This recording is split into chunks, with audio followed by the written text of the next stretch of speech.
மாநிலம் விஜயவாடாவில் road show மேற்கொண்டார் பிரதமர் மோடி. தெலுங்கு தேசம் தலைவர் சந்திரபாபு நாயுடு, ஜனசேன தலைவர் பவன் கல்யாண் உடன் ஒரே வாகனத்தில் வாக்கு சேகரிப்பு.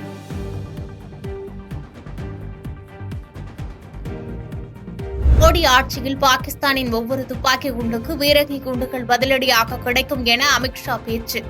இந்தியா போன்ற பெரிய நாட்டை கூட்டணி நிறுவனம் போன்று ஆட்சி செய்ய காங்கிரஸ் முயற்சிப்பதாக விமர்சனம். மோடியின் ஆட்சியில் பொதுத்துறை நிறுவனங்கள் புத்துயிர் பெற்றிருப்பதாக மத்திய நிதியமைச்சர் நிர்மலா சீதாராமன் பதில்.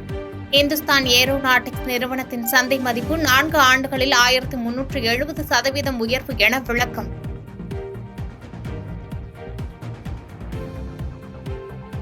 நேபாளத்திலிருந்து அக்னி வீரர்களை தேர்வு செய்யும் திட்டம் இல்லை என வெளியுறவுத்துறை அமைச்சர் ஜெய்சங்கர் அறிவிப்பு. இந்திய எல்லைப் பகுதிகளுக்கு நேபாளம் சொந்தம் கோரும் நிலையில் நமது நலனுக்கே முன்னுரிமை அளிக்கப்படும் என கருத்து.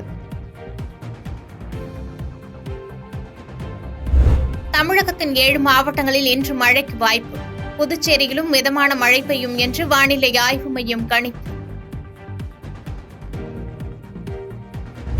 நாளை வெளியாகிறது 10ஆம் வகுப்பு பொதுத் தேர்வு முடிவுகள்.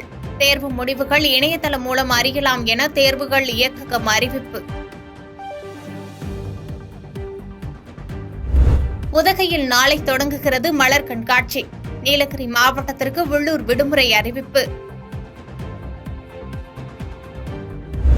மின்விளக்கு அலங்காரத்தில் ஜொலித்த மயிலாடுதுறை மாவட்ட ஆட்சியர் அலுவலகம்.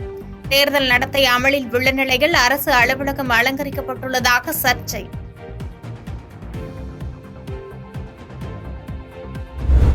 IPL கிரிக்கெட்டின் இன்றைய ஆட்டத்தில் பஞ்சாப், பெங்களூரு அணிகள் மோதுகின்றன. இன்றைய போட்டியில் தோற்கும் அணி பிளே ஆஃப் வாய்ப்பை இழந்து வெளியேறும் என்பதால் ரசிகர்கள் எதிர்பார்ப்பு. சென்னை, ராஜஸ்தான் அணிகள் மோதும் IPL போட்டிக்கான ஆன்லைன் டிக்கெட் இன்று விற்பனை. இன்று காலை 10:40 மணி முதல் இணையதளத்தில் டிக்கெட் பெறலாம் என அறிவிப்பு. பாதகம் செய்பவரை கண்டால் நாம் பயங்கொள்ளலாகாது பாப்பா. மோதி மிதித்து விடு பாப்பா, அவர் முகத்தில் உமிழ்ந்து விடு பாப்பா.